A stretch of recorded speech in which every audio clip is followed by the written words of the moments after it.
Hello, good people. Happy Monday. Welcome, welcome, welcome. I am Dr. Olusimbo Ige. I am the Commissioner of CDPH, and it is a little dull out there, but today is a fantastic day.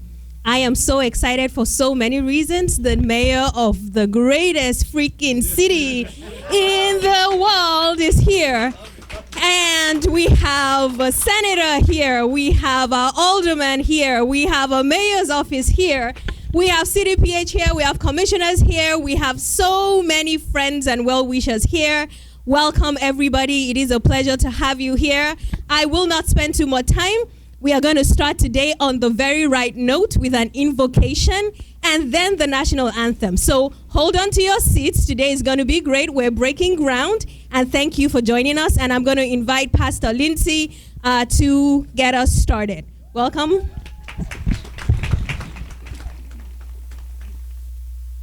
Hello, beloved. If you are a praying person, I invite you to pray with me and bow your head. If you're not a praying person, you are invited to overhear the prayers of your siblings. Let us come together and pray for the flourishing of this place. Almighty God of love, exalted yet always near, be present with us gathered here to set apart the ground upon which we stand to the help, stability, and flourishing of your people. Let your spirit descend upon those that will come together here, and within these walls, let your peace and joy dwell. Fill your love with all who shall seek your face here, and as they depart from this place, go with them in peace, power, justice, and the joy of your Holy Spirit. Now, beloved, I'm going to invite you, if you are comfortable, to reach your hand over this ground. We're going to take a deep breath and pray or direct our intentions to the flourishing of this place and this community. Will you join me in a breath?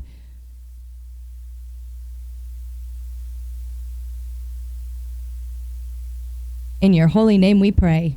Amen.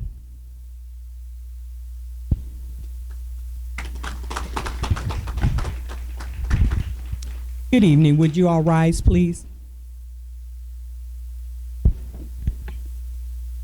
Oh, say, can you see by the dawn's early light what so proudly we hailed at the twilight's last gleaming, whose broad stripes and bright stars through the perilous fight o'er the ramparts we watched were so gallantly streaming, and the rocket's red glare, the bombs bursting in air, gave proof through the night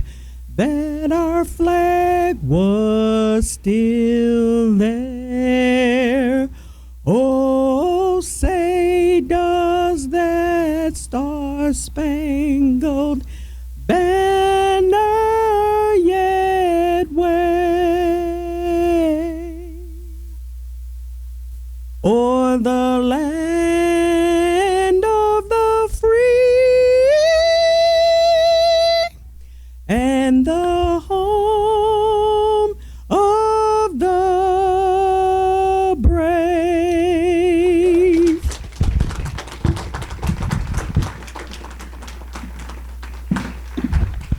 Thank you. You may be seated. The land of the free and the home of the brave. There are so many reasons why today is a story of bravery and the story of freedom. More than 2 years ago, a problem was identified. The problem of people experiencing homelessness who cannot seem to find a place where they're welcome. The problem was further complicated because when you have a medical issue, who do you go to for help? If you're not sick enough to be in the hospital, where do you go? There are thousands of people who don't have a place to go. There are people experiencing homelessness who may be eligible for a shelter, a temporary shelter. But if you're sick or you have a behavioral health issue and nobody knows how to support you, you cannot be in a shelter. The land of the free and the home of the brave. Who will be brave enough to solve for this problem? I am excited today as the Commissioner of the Chicago Department of Public Health that we have chosen to be part of the solution. There have been more than 1,000 people who have been caught in this gap in our system. They have complex medical issues. They have complex behavioral health needs. They have not found a home. And today we are telling the story of finding solutions to complex problems. Now, that story will not be complete. For 2 years, we've been trying to find a solution. Now, to find a home for someone, you do not just need a building. You need the money to be able to purchase the building. So today, this is a story of having the American Rescue Plan funding to help solve a problem. Now, when you work in government, I can be very excited about a problem and say, yes, you know what? I cast my hat in the ring. I want to help solve the problem. But how am I going to purchase the building again? It is not a simple process at all. And that is why I am grateful that we have partners like Department of Housing who says, you know what, we know how to navigate the system and we will help you. So thank you, Commissioner Castaneda, for helping us in that journey. But, okay, so we know how to buy the building. But we need an administration that says, you know what, we want to be champions of change and we want to accelerate progress and we want to house people and we want to be a part of the solution. And today you see our Deputy Mayor Johnson, First Deputy Mariana, they are in meetings every week and none of this could have happened without the Mayor's constant support. Now this story is not complete, so we have all different departments working together to find solutions and then we realized that, you know, we need help to even understand the community and navigate all the different solutions. And then in come Alderman Vasquez, and he says, I got you. I have your back. I'm going to be a part of this solution. So, Alderman, thank you. Now, it's not done. This is how much work is required to solve for problems. And then we thought, okay, so we build this building, we get this building, we're gonna put people in here, but who's gonna provide the services? There's some things we're good at, some things we're not so good at. And then we looked around and did all kinds of RSP and sought all the professionals. And who did we found? Our partner, VOA. They know how to do this. They have been supporting veterans for years. So we say, you know what, come work with us. And then they said, yes. And then they're here today, VOA.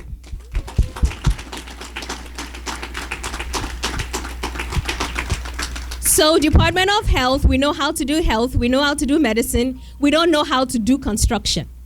We don't know how to break grounds and we don't know how to renovate things. And we want this place to look good. So we needed help. And so we needed contractors who are going to help us make this place good. And who's that? ECI, and they're here today. So give them a hand. And in all of these stories, we were saying their stories, and we want to find solutions. And then I heard that there is a senator who wants to be a part of this story. It's like, who's the senator? Can you tell who's a senator in this lineup? There is a senator here, good people. And we want to welcome Senator Mike Simmons to be a part of this story. And in the audience, I see faces, I see friends, I see well-wishers, I see our partners from community, Chicago Mental Health Board, who have been championing the cause of people with complex behavioral health needs. And today, we are getting started. We're breaking ground. This is the first of its kind project that seeks to address the gaps in healthcare and housing and contribute to closing the racial life expectancy gap. Do you know that more than 80% of those who are experiencing chronic homelessness are Black people? So as a Black woman, I am super excited that we are part of this solution. There are folks who have been ignored and put in the margins, and we want to put them in the center. And we're not just going to put them in the center in some shoddy place. We're going to put them in a nice place, and there's going to be gardens, and it's going to be beautiful, and there's going to be healing, and there's going to be transition to permanent housing, because we have done it before.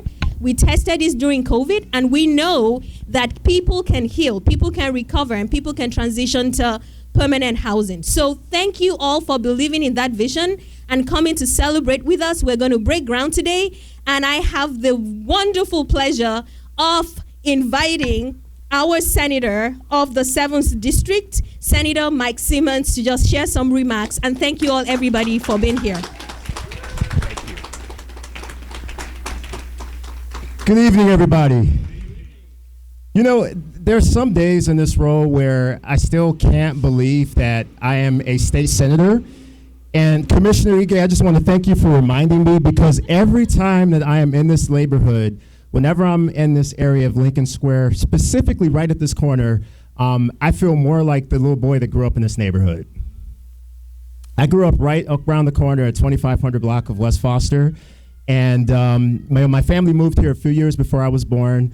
There was a Supreme Court decision in 1976 that decreed that the city of Chicago had been segregating low-income Black public housing residents. And so my family was one of the first families that were able to move into the north and northwest side and in the strip 3 flats that look just like every other building in this neighborhood. And those buildings are still there. My family is still in the community, has been here for 42 years. And I have so many fond memories of growing up here where we call it Mayberry because it was safe. Before Tony's was here, it was a Dominic's. We love Dominic's, we love Tony's even more. We had excellent schools in the area. Right down the street is River Park, where I learned to be a lifeguard and was a lifeguard. Learned how to swim, taught so many other people how to swim. And I was able to grow up with friends that were from the Philippines, who were 2nd and 3rd generation French, Nigerian, Czech, Greek, Italian, Bangladeshi, the list goes on and on. And so I stand here today as a state senator that is so proud of this community and what we are announcing here today. I want to say thank you to Mayor Johnson. I want to say thank you to Alderman Vasquez, Commissioner Ige, Commissioner Castaneda in the Department of Housing, and all the partners here today for making this happen and for believing and championing affordable housing for our neighbors.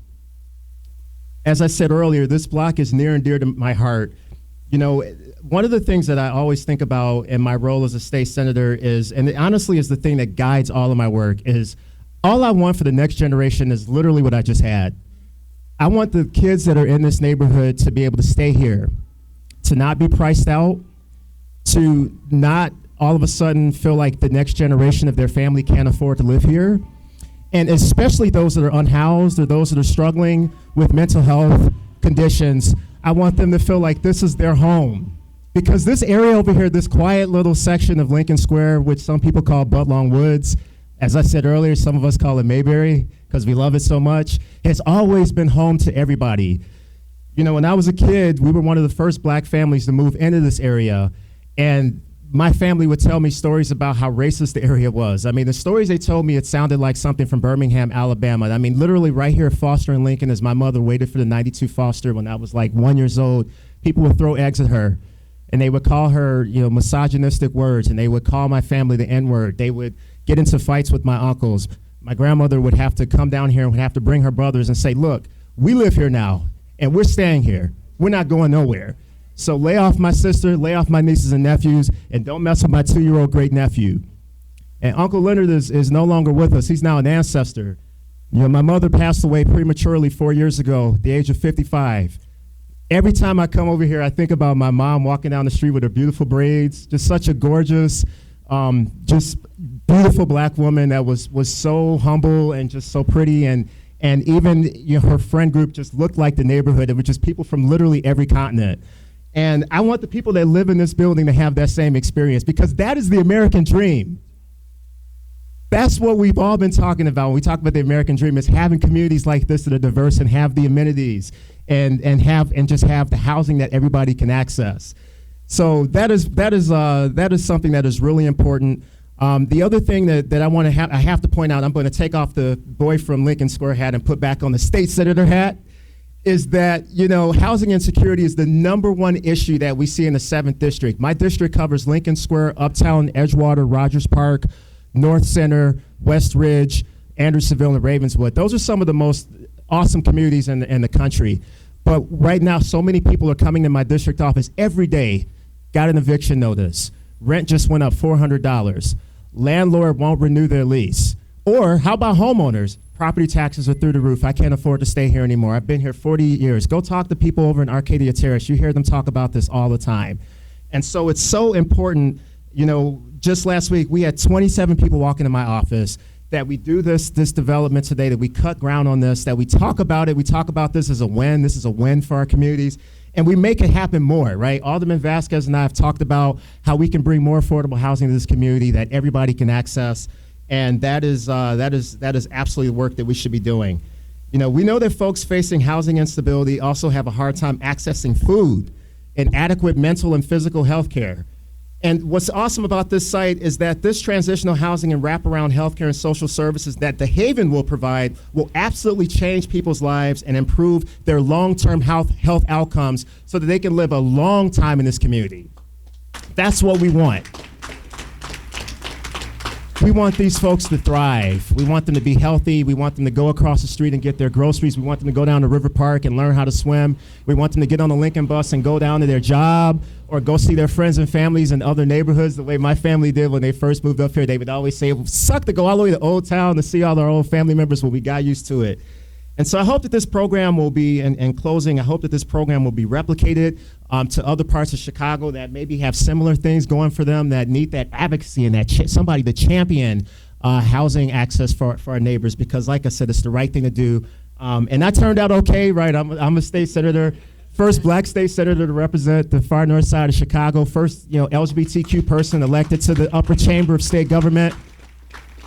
Son of an Ethiopian immigrant and son of an African-American woman. And that's those whose shoulders I stand on here today. So now I would like to now bring up somebody who I just have so much respect for, and I'm so happy to see him leading the greatest freaking city in the world.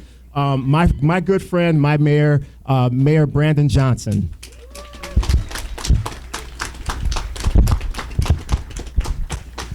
Do me a favor, can y'all just keep clapping for our state senator, Mike Simmons? What an incredible story and example.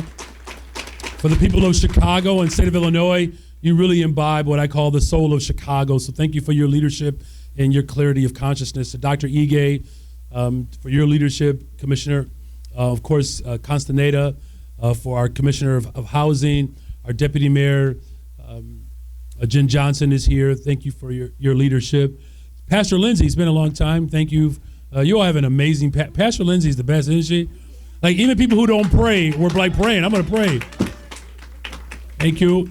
And of course, the Volunteers of America President, CEO Nancy Hughes Moyer, I got a chance to meet today, and the Gensler team, and everyone who made today possible. Today, we're coming together to celebrate our efforts to address the gap in housing and healthcare services. And it's a real gap. And from the very beginning of my administration, I've made it my mission to provide accessible, safe, and affordable health care to all residents, no matter their economic background or their zip codes. And we are always working to ensure quality and equitable and affordable health care for all. That's a mission that we have to continue to strive towards. And through the Roadmap initiative that was carried out in Chicago, we found that more than 1,200 people were cycling through emergency rooms, jails, and shelters. More than 1,200 people. And that is why the Haven on Lincoln groundbreaking is so exciting. This is the first of its kind, a 40-bed housing concept. Will fill the gaps in our communities and provide housing to vulnerable Chicagoans, while also disrupting the cycling patterns that unfortunately bring many of these individuals into a place of despair. We'll say that the Haven is a novel housing concept that will pair housing with intensive on-site health care for mental health and social services, help for residents to continue to thrive and succeed as they move on and transition to permanent housing. This revolutionary collaboration between Department of Housing and the Department of Public Health is aimed at addressing the lack of housing and services offered to Chicagoans who are unhoused and living with untreated complex health conditions. You know, as Senator Simmons has indicated, all of us have these personal journeys and these personal connections to these challenges, and having a brother who suffered from mental illness and did not receive the treatment that he deserved, died unhoused and addicted. And of course, the inspiration of this amazing work done at Hotel 166 during the COVID pandemic. And I will just say that I hope that with all the work that we're doing, that this motel used to offer HBO and Showtime. I hope we don't give that up, though, because that's, you know, HBO and Showtime was a big deal back in the day for Generation X. But, during the pandemic, it was this space that provided protective housing and intervention that assisted those experiencing homelessness during the pandemic by offering shelter and health care and vital services. It was found that people who participated in the housing intervention saw improvements in their mental and physical health. Go figure, if you actually put your arms around people and love them and provide them with supportive services, people actually get better. And that's why, as Pastor Lindsay constantly reminds us, my father would always say, it's not enough to know the price, you have to know the value. And then he would finish with the quote from Jesus Christ, and he would say, where your treasure is, there your heart will be also. And so we have to make sure that our treasure and heart is aligned, and our heart will always be with the people of Chicago. It's these type of outcomes of putting our treasure where our hearts are that we look forward to seeing come through these doors. And I have no doubt that when this space is open, that the Haven on Lincoln will break the cycle of individuals cycling between jail and emergency departments and shelters. This is going to improve life expectancy and provide them with the tools that they need to be successful and have productive lives. And again, I want to thank each and every one of you who are here today. This development, this investment in our city, that's the best thing that we can do to build a better, stronger, safer Chicago, to have the type of positive outcomes that the Haven Lincoln will certainly provide for generations to come. A better, stronger, safer Chicago is upon us because we're all working together. And one of the clear champions that has been an incredible advocate for the unhoused population and those who are seeking health care is the Alder of the 40th Ward, and it's my pleasure to continue to partner with him as he continues to work with us to build a better, stronger, safer Chicago. So let's give it up for our champion, the local Alder here, Alder Andre Vasquez. Thank you very much. Whew, I gotta breathe. Good afternoon, everyone. Thank you so much, Mayor Johnson, for the introduction and for joining us here on this transformative and momentous occasion. All of us here today, every one of us, has seen and interacted with our unhoused neighbors, living in the streets, viaducts, and parks around our town, clearly in need. We recognize that they have personal challenges that seem far from simple. We recognize when someone may be dealing with a mental health episode or is struggling with substance use disorder. Many of us who have the privilege of serving in government also recognize that we have a shortage of affordable housing in the city. So we work with private development to create more, but those who are unhoused and need the most help, they can't afford the affordable. And just being able to find a unit or a roof at a traditional shelter isn't the way to best serve them.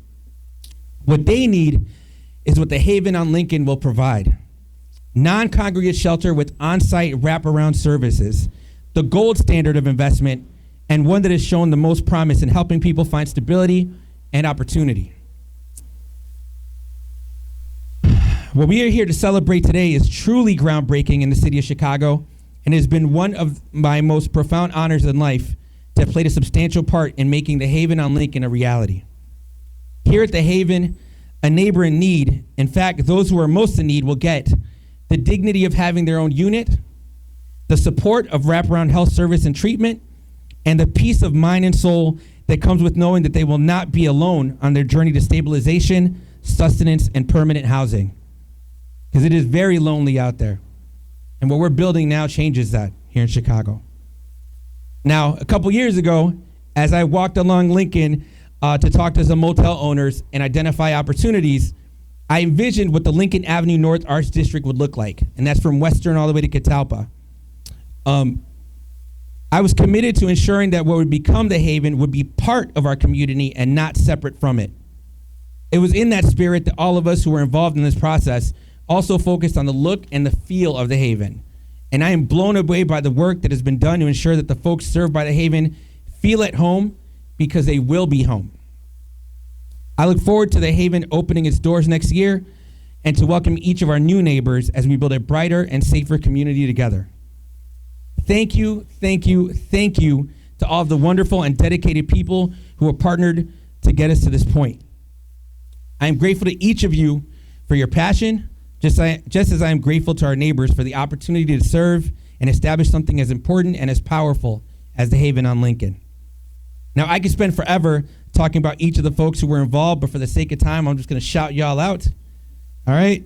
I want to shout out our 40th Ward office team and our directors of development, Morgan Madaram and Allison Murphy.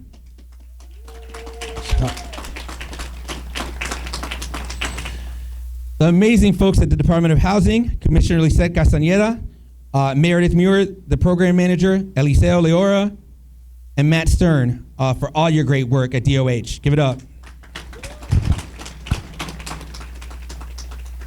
The Chicago Department of Public Health, Dr. Olusimbo Ige, Commissioner, Ryan Bulleteri, Bryant Rogers, and Deputy Commissioner Matt Richards, 40th Ward neighbor in the House. Thank you. Also want to thank our partners. I'm jealous because my home doesn't look the way this home's going to look. So I want to shout out Gensler. The design work there is truly amazing. I want something where people come home, they get to brag about it, and that's what they get to do here. And the general contractor, know that we'll be hitting you all the time to make sure it gets done quickly. Shout out to ESI. Thank you for all the work you're going to be doing. I want to give a special shout out, though, to Marco Murillo from the VOA. Marco, if you could stand up, please.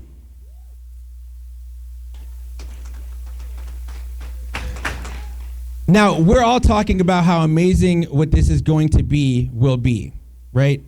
And I think we think about the promise, but something I want to remind us is that people were living here before it became the housing, right? It may say it was a motel, but it was actual housing without wraparound services. You're talking people who were begging to figure out how to stay at night somewhere. And so when this place was acquired by the city, we had to make sure we figured out places for those folks to live, because you can't truly live those values and look forward without looking at the people and making sure no one's left behind. And so Marco did amazing work, knocking with us a couple of times. You did it every other time. At each door here, making sure that the neighbors who lived here could find places to live, so we did it properly in time. And so I really want to thank you for that, because it's truly what our city's about.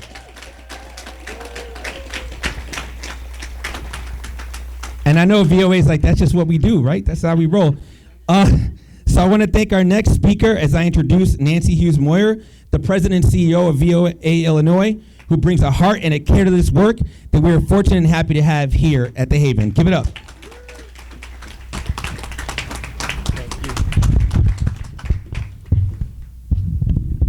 That is how we roll. Thank you very much. And I also, Marco had a real partner in that work who is also here, which is Katie Wrigley. So Katie, if you can raise your hand. And that was really powerful work, because every single person that lived here has been a place someplace else, and they're all home someplace else. So we can look at this as a celebration on a lot of fronts. I want to remind everyone this is a celebration. So good evening, Chicago. Good evening, 40th Ward. Okay. I have had the privilege and the opportunity as being the CEO for VOA, where so much of our mission is about creating homes, to be a part of many groundbreakings. And they are truly, as some have said, my best days at work.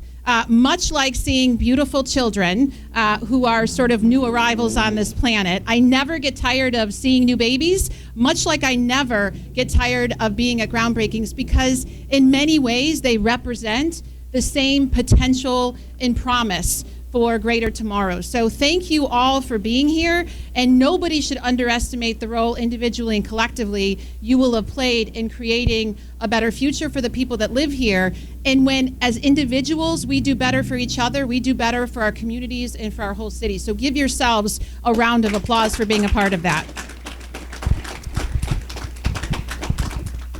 Before I share my gratitude for the opportunity to be a part of this incredible project, I just want to say a few words about how incredibly important this project is. Actually, the validation for how profoundly important this project is can be found in this phrase that gets thrown about so often, and that we often find ourselves saying, often at the end of a hard day or at the end of a difficult travel trip. There's no place like home, right? There's a reason that phrase is used so often and is so timeless.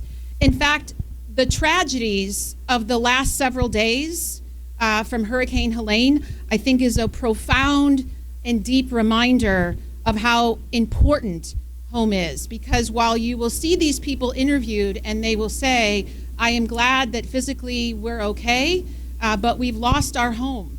And so we feel like a part of ourselves is gone. And you can see the pain, the anxiety, the loss on their face.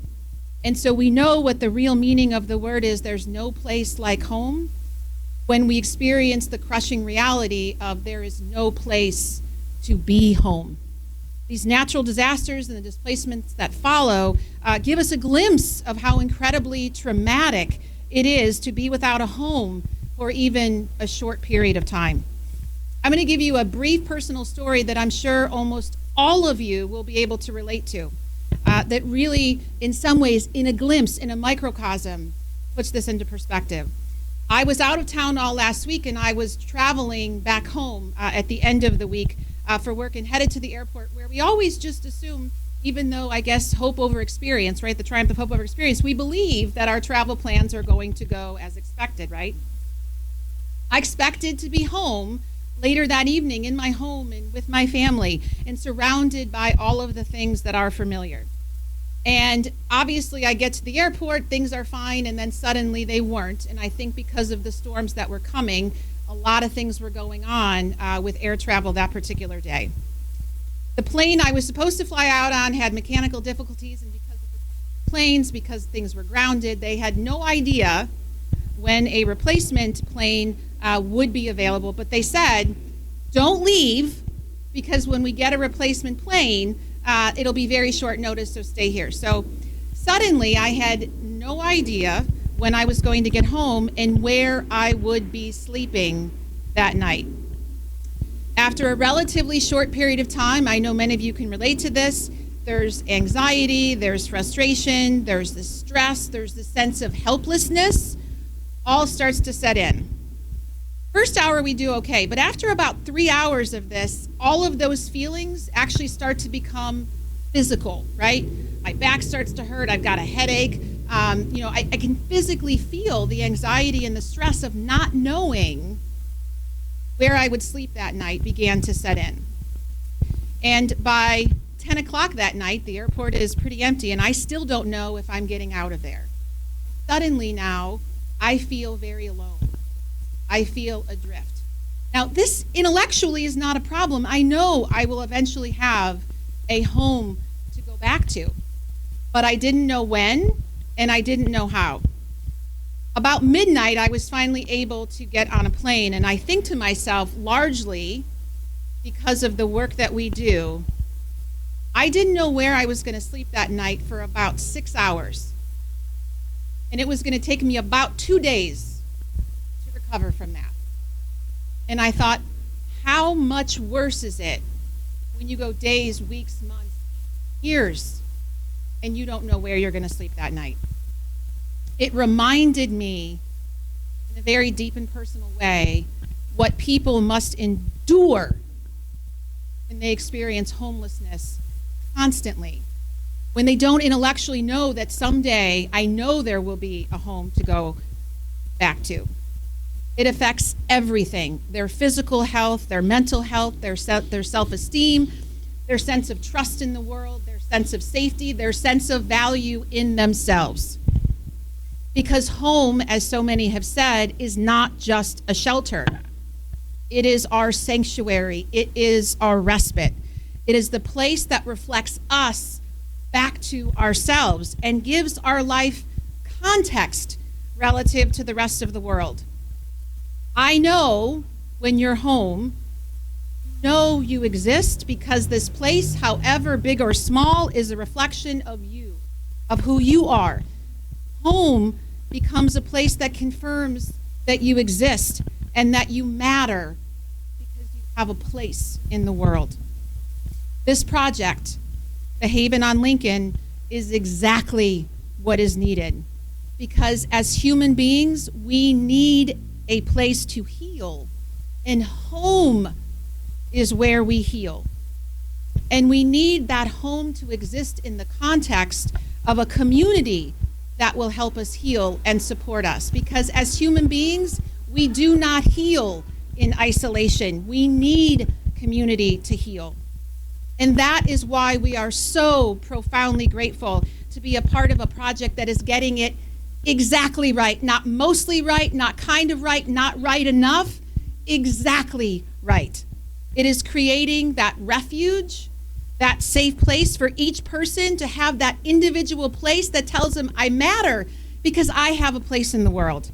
But it is also providing that refuge, that sanctuary within the context of a larger community that is going to be specifically organized around their health and their well-being, and to position them for long-term success and stability. I want to thank and truly applaud the mayor and his leadership, the leadership of the Department of Public Health, one of my new best friends, Matt Richards, one of the greatest guys you'll ever meet, all of his team, the folks from the Department of Housing, not only for their compassion to do something like this, but for their ingenuity, truly the creativity and the ingenuity to be so forward thinking about what it really takes to position people who've been struggling with homelessness for too long, what it will take for them to succeed, not just in the short term, but in the long term. They might not be here forever, but trust me when I tell you there's nothing about the way that this has been conceptualized that is trying to be a Band-Aid or to make misery slightly more comfortable. It is designed to be transformative in these individuals' lives and to bring real stability and real change so that they can have a future that is worthy of them and that is what they deserve. I can also tell you that these are only great ideas unless you have a place to site them. And I am so deeply impressed and so grateful to Alderman Vasquez for his incredible leadership, not just in supporting this project theoretically. That's easy to do. It is easy to support something like this theoretically. But the real leadership is when you have to put real skin in the game and you have to stand up in front of your community and both give them a voice, but also to lead them beyond what may be immediate, pressing, short-term concerns. That is leadership. He did it the right way. He listened. He gave them a voice. He held us accountable. I've got a couple of the scars still left from that, right? He held the development team accountable and said, you have to do this the right way, not just for the people here, but for this community. Because that's how we get more of these, by doing them the right way and being good neighbors, because the community deserves that too. And again, I applaud the city for making sure that we don't just serve the people that live here, but that we serve the community as well. And it's not always popular to do that, and I'm so, so grateful to all these incredible leaders up here who took a stand and really put their money and their leadership where their mouth is. I want to thank all of them, and in many ways all of you, for giving us the opportunity to be a part of this exceptional project as the operator, and we look forward to working with everyone who's been a part of this to bring many people home here to the Haven on Lincoln. And now it is my great honor to introduce Commissioner Castaneda from the Department of Housing to talk about the great work that they're doing.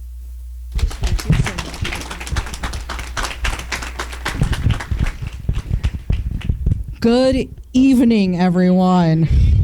It's starting to get a little dark out here, but it's still a very, very pleasant place for us to be. I'm so grateful to stand here with all of you as we embark on this next part of our journey together that is certain to change lives. The groundbreaking of the Haven on Lincoln. Today marks not just the beginning of construction, but the start of a new chapter for many individuals and families who are seeking hope, stability, and a fresh start. I said to the team, this is not actually just a physical groundbreaking. This is actually a groundbreaking way in which the city of Chicago is working to serve people. Some time back, we faced a pivotal moment. We needed a building that could be modified into a sanctuary for those seeking a fresh start. The Diplomat Hotel was the ideal choice to support our goal of adaptive reuse.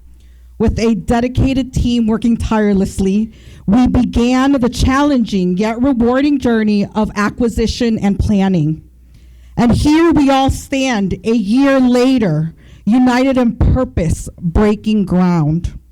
Soon, this building will undergo a remarkable transformation into non-congregate housing, complete with on-site health and social services, turning a neglected space into a thriving community.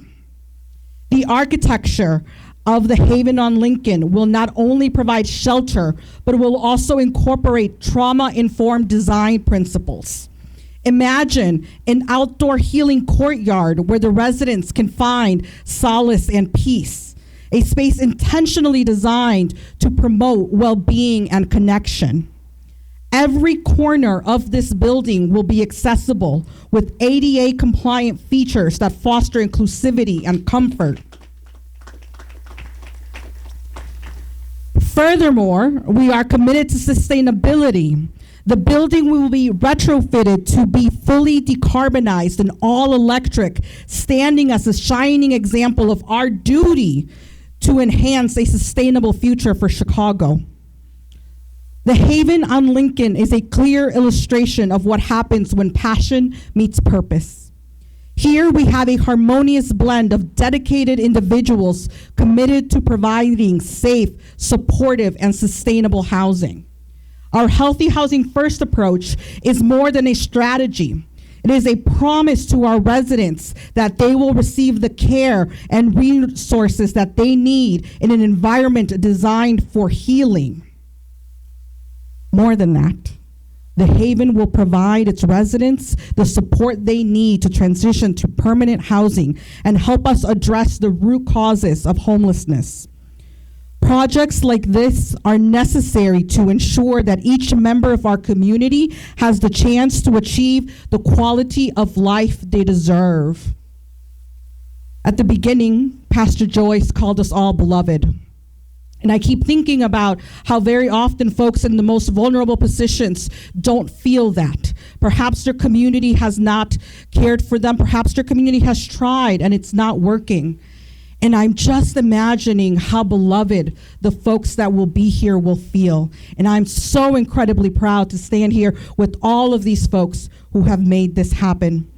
A lot of thank yous have already gone out, but I would be remiss not to especially thank the DOH team. They have been on our side, the wind beneath the wings of this project. To Matt and Meredith and Alicio, thank you so much. This transformative endeavor would not be possible without any of them and without any of our partners. Thank you all for your support and commitment to this project. I look forward to seeing the positive impact it will continue to have on its residents and on this community for years to come. Thank you.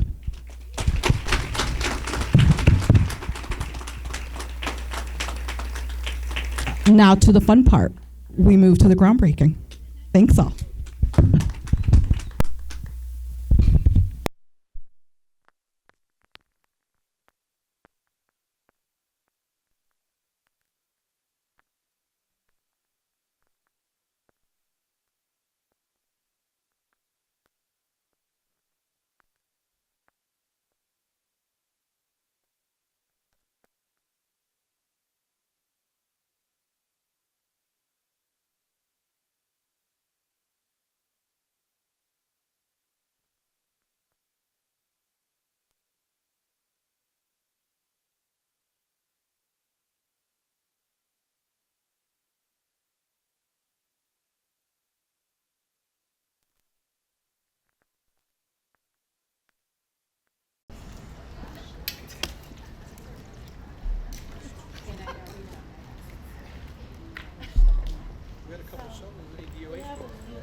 You guys say DOH?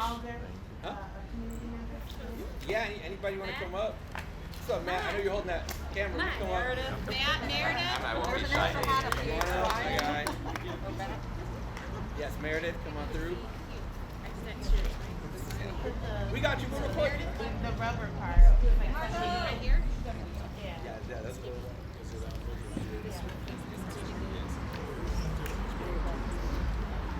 Marco? Is he over there? Yeah. I'll try not to be offended, Marco.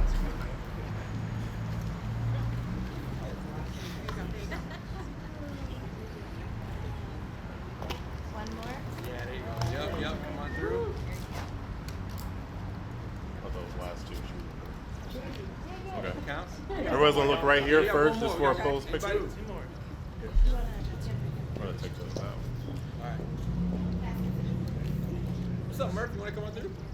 You're waiting. Yeah. My job is to take pictures. All right. There we go. Just in here. Somebody get a count? Everyone look right here first. 1, 2, 3. Just look at the camera.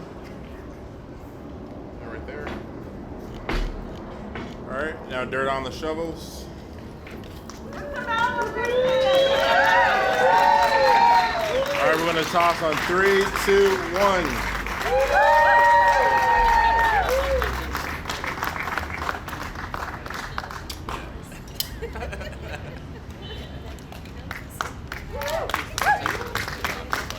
Thank you, everyone.